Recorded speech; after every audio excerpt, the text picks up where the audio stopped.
Aujourd'hui, nous sommes à La Romieu, une magnifique petite étape sur le chemin de Compostelle. Alors nous avons rendez-vous avec Laurent du refuge du pèlerin, mais avant on va visiter un peu la ville, c'est très joli. Des gîtes et des gens, c'est maintenant.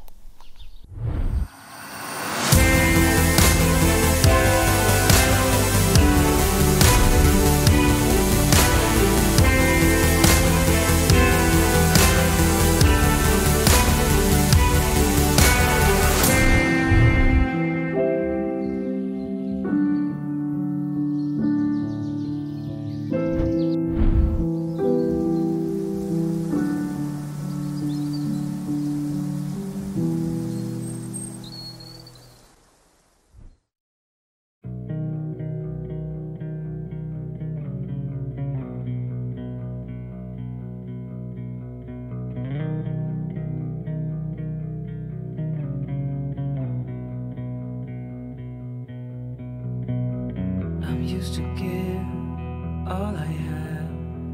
I'm used to get nothing back.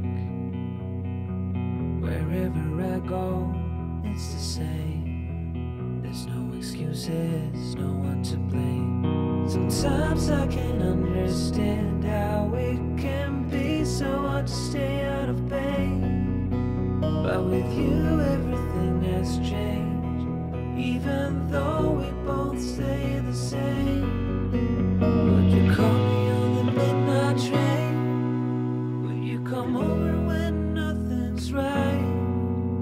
Would you hold me tight in the rain, even as we're having a fight? Say you,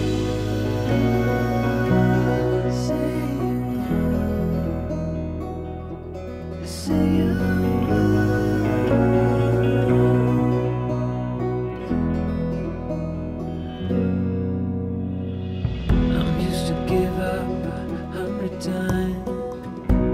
It's never been worth it, but now there is so much to say. This time it is different. Sometimes I can't understand how it can be so hard to stay out of pain. But with you everything has changed, even though we both stay the same. Would you call me on the midnight train? Would you come over when nothing's right? Would you hold me tight in the rain, even as we're having a fight? Say you,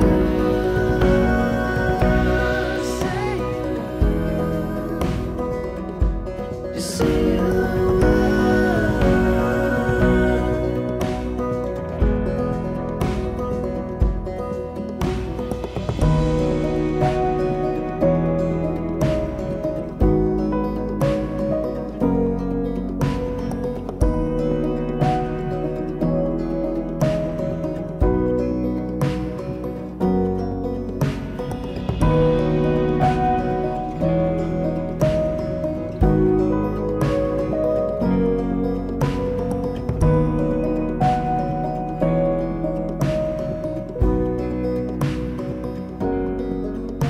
Would you call me on the midnight train? Would you come over when nothing's right?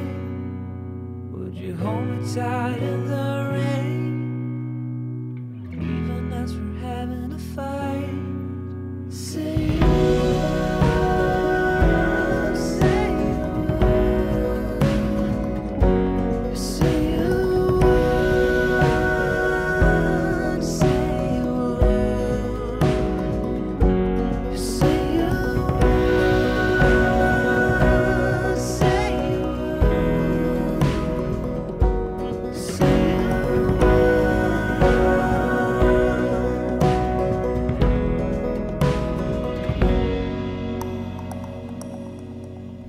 J'ai acheté, c'était pas un gîte, c'était le cabinet médical que j'étais pote avec le Toubi dans le village. Et sauf que en 2008 par là, il est reparti, il était à Antibes, il est parti rejoindre ses parents parce que ses parents sont devenus vieux et avaient besoin de lui. Donc il a trouvé un repreneur pour son activité, mais le gars ne voulait pas acheter. Donc il m'a dit, bah, écoute, achète-toi et puis il va te payer le loyer, il va te payer ton emprunt. Et comme ça te fera un petit pécule. C'est ce qu'on a fait. Sauf qu'en 2014, le remplaçant a pris sa retraite.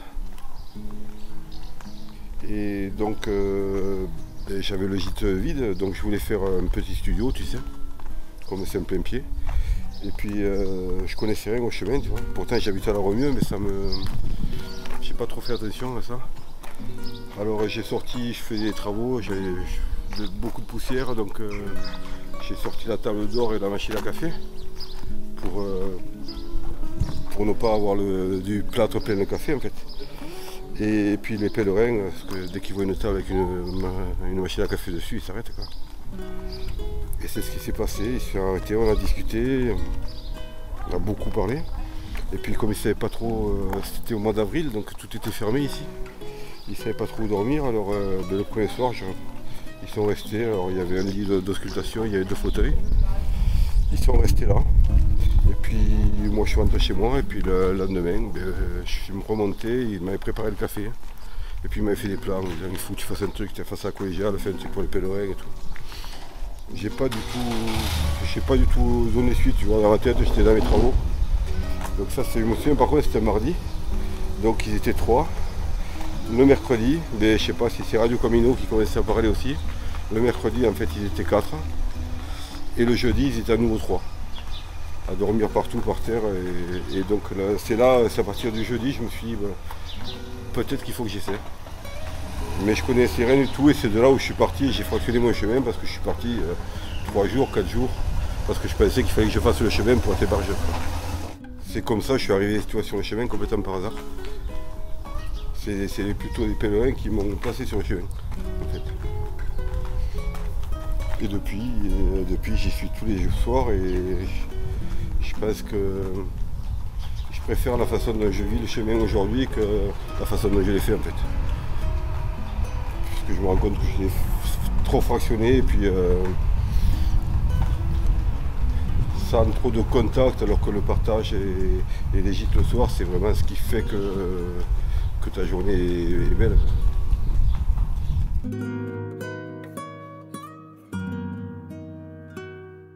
C'est un beau petit village. Hein. Et puis là on refait, tu vois, sans mettre trop de goudron et tout, c'est assez sympa. C'est resté un petit peu authentique. Et puis il y a toujours des gens qui vivent, ça c'est important quoi.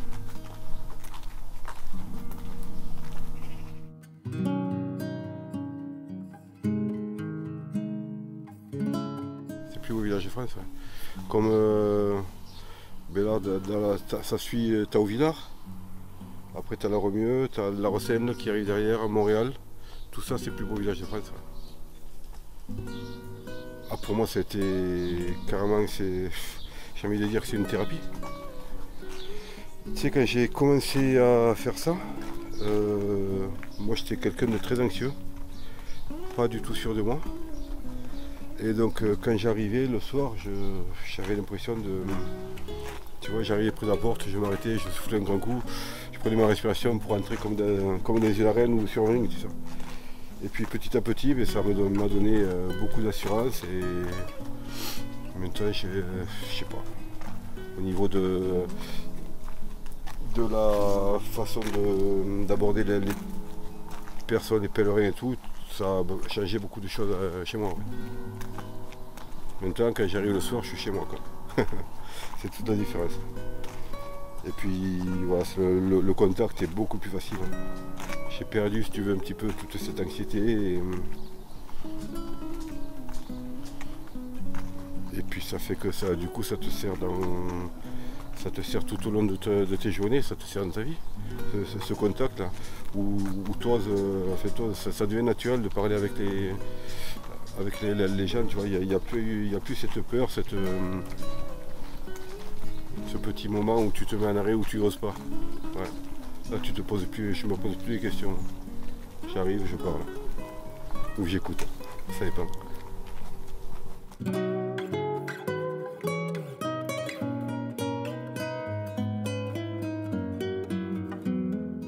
Donc tu vois, c'est pas uniformisé.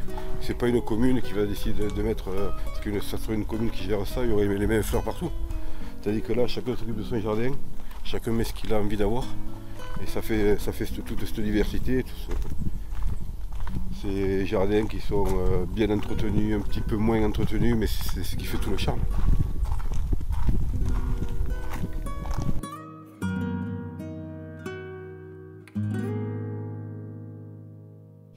Allez, on y va. Il faut pas que je regarde, j'imagine. Question rose.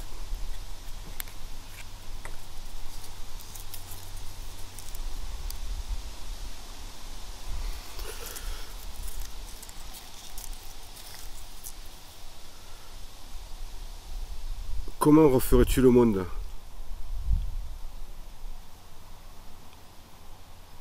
Vaste question. J'espère mieux. J'ai envie de dire que ça devrait pas être trop difficile, mais pourtant, comment je referais le monde? Je sais pas. Je sais ce qui manque dans ce monde, oui. Je dirais qu'il manque d'amour, il manque de bienveillance. Mais après, comment le refaire?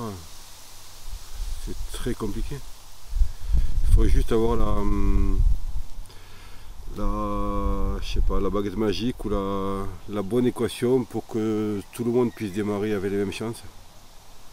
Et déjà, si tout le monde partait avec les mêmes cartes, je pense que le monde serait quand même beaucoup plus agréable à regarder.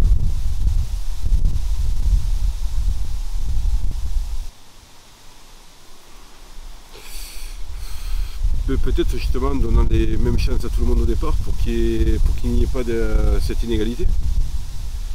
Pour que tu ne sois pas méfiant de ce que tu connais pas.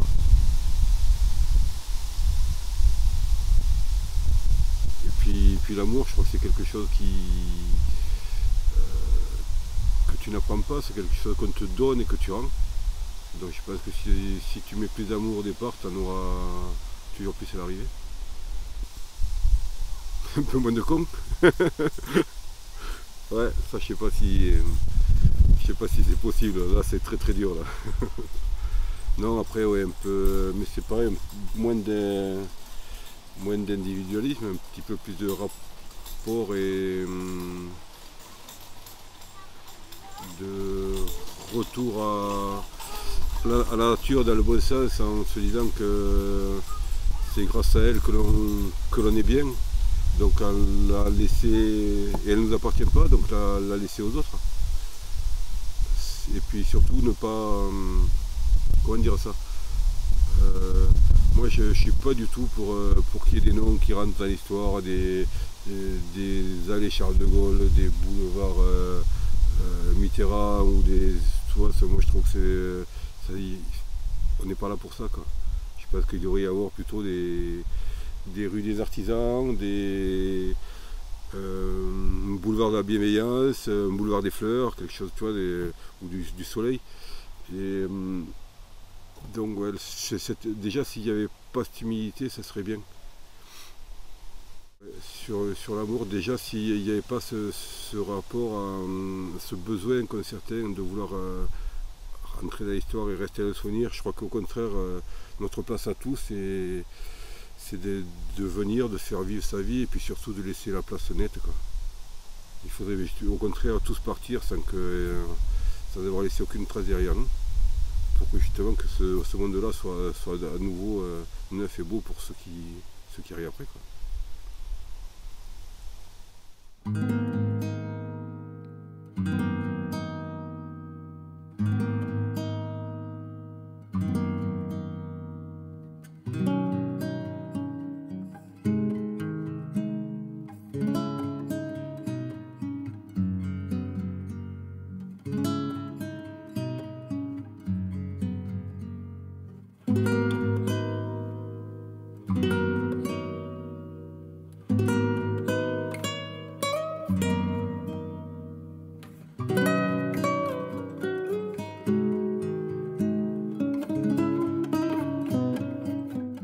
Un petit mot pour la fin.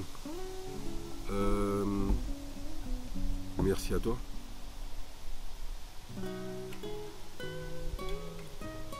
C'est moi qui te remercie.